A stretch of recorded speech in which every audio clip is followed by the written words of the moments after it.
जय माताजी सौने। हूँ छुं आपनो ब्रिજરાજદાન ગઢવી। થોડાક દિવસોથી એક જે વિવાદ ચાલી રહ્યો છે, એક ભાઈ એમના સંસ્કાર મુજબ જેમ આવે એમ બોલી રહ્યા છે। હું મારા સંસ્કાર મુજબ જવાબ દઈશ।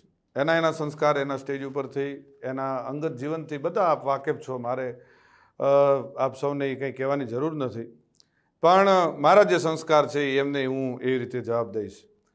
એમણે એમ કીધું કે સોનલમાના મંદિરે સમાધાન થયા પછી સોનલમાનો એણે માન ન રાખ્યું, સમાધાનનું માન ન રાખ્યું।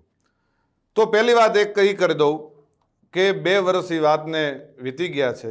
2 વર્ષમાં કે મારી આટલા વર્ષોની આ કારકિર્દીમાં તમે કોઈ દિવસ ક્યારેય પણ મને ક્યાંય જોયો કોઈ કલાકારને બીજાની સાથે વિવાદમાં કે કોઈ પણ જાતના બીજા વિવાદમાં મને જોયો કોઈ દિવસ ન બને। હું કોઈ વિવાદમાં ક્યારેય પણ પડવાવાળો માણસ જ નથી। હું આ બધી બાબતથી બહુ પર રહેવાવાળો માણસ છું। આ ભાઈ છે ને એણે ખૂબ મારા ચાળા સમાધાન પછી કર્યા છે, પણ જેટલા સહન થતું હતું ત્યાં સુધી સહન કર્યું છે। પછી સહન થાય એવું નહોતું એટલે જવાબ દેવો ખૂબ જરૂરી હતો અને એને જ દીધો છે। આ પાક્કું હજી કહું છું કે 2025નું એને જ કીધું છે મેં। એમાં હજી હું કહું છું, રિપીટ એન્ડ રિપીટ કહું છું કે એને જ કીધું છે અને એને જે મજા આવે એને એ છૂટ છે। એને બહુ મોરે મોરાનો શોખ છે તો એને છુપા એના એડ્રેસ રાખવા પડે છે, એને છુપી રીતે રહેવું પડે છે। હું જ્યાં રહું છું, જે જગ્યાએ રહું છું, જગ જાહેર રહું છું। અને બીજું હું 50-50ના ટોળા લઈને નીકળવાવાળો માણસ નથી। હું એ બીકણ માણસ નથી। મારે કોઈ બોડીગાર્ડોને બધાને કોઈ કોન્ટ્રાક્ટ ઉપર રાખવા પડતા નથી। આપણે રાખવા પડે છે। આપણે 50-50 100 જણાને છેલ્લા કાર્યક્રમમાં આપણે 200 જણાને લઈને ગયા હતા, એ ખ્યાલ છે ને? એટલે એ બધું આપશ્રીને શોભે છે, આપશ્રીને કરવું કોઈ વાંધો નહીં। હું ને મારો ડ્રાઈવર વધીને કોઈક એકાદો ભાઈ કદાચ કોઈક ભેળો હોય તો અમે એટલા જ હોઈએ છીએ। ગમે ત્યારે મજા આવે ત્યારે મોસ્ટ વેલકમ છે। હું ઈશ્વરદાનનું લોહી છું ને મને મારા બાપનું લોહી છું એનું ગર્વ છે। આપને જે હશે આપને મુબારક।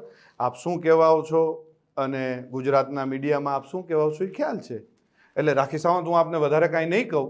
રહી વાત હું જુવાનિયાને બગાડું છું એવું આપશ્રીનું કેવું થાય છે, તો પહેલી વાત એ કરી દઉં કે દુનિયા આખીને ખબર છે કે હું દુનિયાને વ્યસન મુક્ત કરાવું છું। હું દુનિયાને સંસ્કારનો સારા કાર્યક્રમોની સારી વાતો કરું છું। આપશ્રી જેવું 302 307 આવું કરાવવાનું કોઈ કાર્ય મારું નથી। ક્યારેય પણ હું કોઈ અશ્લીલતા ઉપર ક્યારેય અશ્લીલ શબ્દ મારા સ્ટેજ ઉપરથી નથી આવ્યો। જે આપના સંસ્કાર મુજબ આપ ખૂબ સરસ રીતે જે આપના સંસ્કાર આપ દેખાડો છો એ મારું ક્યારેય હું કોઈ અશ્લીલ શબ્દ નથી બોલ્યો, કોઈ બેન દીકરી માટે ક્યારેય કોઈ હું ખરાબ વાત નથી કરી।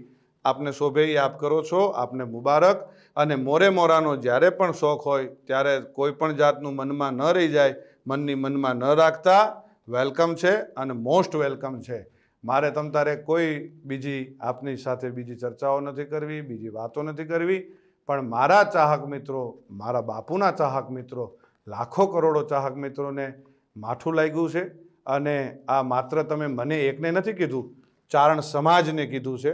તમે જે શબ્દ વાપરા છે મને મારી એક માટે નથી વાપરા, ચારણ સમાજ, આખા ચારણ સમાજને તમે સંબોધીને કીધું છે। અને બીજું કે જે આપશ્રીના રોટલા ચાલે છે ને એ કોના થકી ચાલે છે ખ્યાલ છે ને? મારા કે મારા પરિવારનું હું નથી કહેતો, ચારણો થકી ચાલે છે। અને જે આપ પાછળથી જે કંઈ ચારણો માટે કોમેન્ટ કરો છો, જે કંઈ કરો છો, માપે રહેજો, મજા આવશે। બાળકોને બાયું ચડાવવાની કે જુવાનિયાને બાયું ચડાવવાની શીખવાડવાની વાત કરો છો તો એ તમે ઓલો બાળક જે આવીને બોલે છે એ કોણ? એ કોઈને ખબર પડે? એ સ્ક્રિપ્ટેડ છે આ બધું, એ નથી ખબર પડતી? એ બાળકને તમે સમજાવીને એક ભાઈ તમને આવીને કાનમાં કહી ગયો અને એ છોકરો આવીને તમને કહે, એલા ભાઈ આ બાળકને તમે જિંદગી નથી બગાડતા? અત્યારથી આ બધું શું શીખવાડો છો? ચકલા બાજ નહીં બન જાતા, આ શું છે? શું તમારા સંસ્કારો ખબર પડી જાય છે। એટલે માપે રહ્યો, પાછા વળી જાઓ। અને રહી વાત ડાયરા ઉપરથી કોઈ કોમેન્ટ કરવાની, કોઈ ફિલોસોફી કરવાની, તો એ ખાસ હું કહું છું કે કોઈ પણ જગ્યાએ જાઓ તો કોઈ પણ રીતે કોઈ પણ કોમેન્ટ કર્યા પહેલાં ખૂબ ધ્યાન રાખજો અને કોઈ પણનો ડાયરો બગાડતા નહીં। આ વિડીયોના માધ્યમથી એટલે હું જવાબ દઉં છું, કાલ ડાયરો મારોય હતો પણ એ બીજા બધાને શું વાંક? મારે બીજા બધાનો એ જે કંઈ આપણે વાતો કરવા જઈએ છીએ એટલે એ બધી વાતો મેં કરી। અને ખંભાળિયા જે ડાયરામાં હું બોલ્યો એ સંપૂર્ણ મારા પરિવારનો ડાયરો હતો, મારા સમાજનો ડાયરો હતો, એટલે હું બોલ્યો હતો। અને જ્યાં જરૂર પડે ત્યાં બોલવાનું છે। અને જે તમને શોખ છે ને મોરે મોરાનો, એ મોરે મોરાનો શોખ તમતાર જ્યારે પૂરો કરવો હોય ત્યારે મોસ્ટ વેલકમ છે. આવી જજો મોજથી, મનની મનમાં ન રહી જાય એનું ખાસ ધ્યાન રાખજો. અને જેને લાગુ પડે એને નહીં, હું આપ શ્રીને જ કહું છું. શું? આ બ્રિજરાજદાન ઈશ્વરદાન ગઢવી આપ શ્રીને જ કહે છે, એટલે આ ખાસ વાતને યાદ રાખવી હો. અને જે ચાળો કરતા હોય ત્યાં કરવો. જૂનો રાફ ન છેડીએ એમાં જાગે કોક જડાગ. જે રાફડા કદાચ શાંત હોય એમાં હાથ ન નાખવા કે આમાં આપણે, અને ઝેરનું પારખું નકો જોવું હો. છોટો ઉંમર હોય પણ નાગ ન છેડીએ, અને ઝેરનું પારખ્યું નકો જોવું. નાગના ચાળા ન હોય, નાગના બચ્ચાના ચાળા ન હોય. અને હું ઈ માનું સંતાન છું, આ કાયમ યાદ રાખવું કે જેના આપણે નામને આપણે જે દુનિયામાં એના નામના એના ગુણગાન ગાઈએ છીએ ને, એ જ માનું હું સંતાન છું. એટલે કાયમ યાદ રાખવું. અને રહી વાત સિસ્ટમની, તો ભાઈ સિસ્ટમ અમારી શું છે એ આખી દુનિયાને ખબર છે. અને મારા બાપુજી વખતથી અમારી સિસ્ટમ ચાલી આવે છે. આપની સિસ્ટમ અમારામાંથી આવેલી છે, એ ભૂલી ગયા છો આપ શું સિસ્ટમ?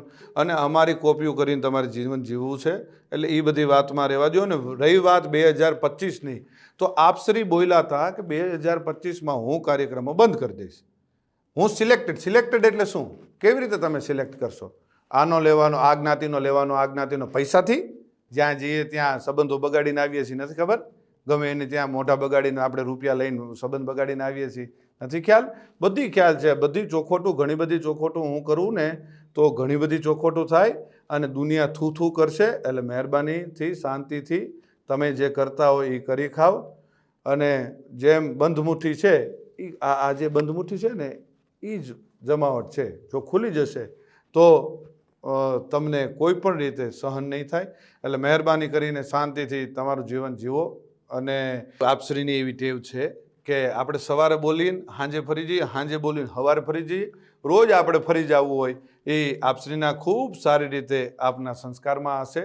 અને ખૂબ ફરવું, કાચીડો જેમ રંગ બદલે ને એમ આપણે રંગ બદલીએ છીએ. એ તો આપની માટેની ઘણી બધી કહેવતો છે. આપને રાખી સાવંત કહે છે, આપને કાચીડો કહે છે, આપને શિયાળિયું કહે છે, બધા ઘણા બધા છે. અને જે 18 વર્ષને આપ સાથે લઈને ચાલવાવાળી હમણે જે આ 2025થી આપને જે ભાવ જાગવા માંડ્યો છે, ખબર નથી?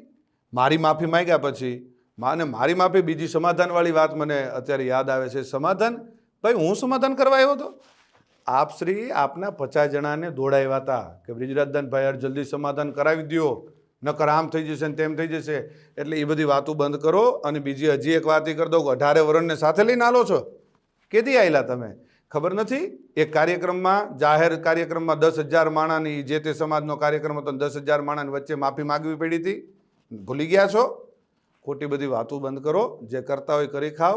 અને જે કંઈ થોડું ઘણું તમને આ જે ડાયલોગબાજી આવડે છે, જે કંઈ ટૂંકી વાતો આવડે છે 2-4 મિનિટની, એ કરી જાણો અને મોજ કરો.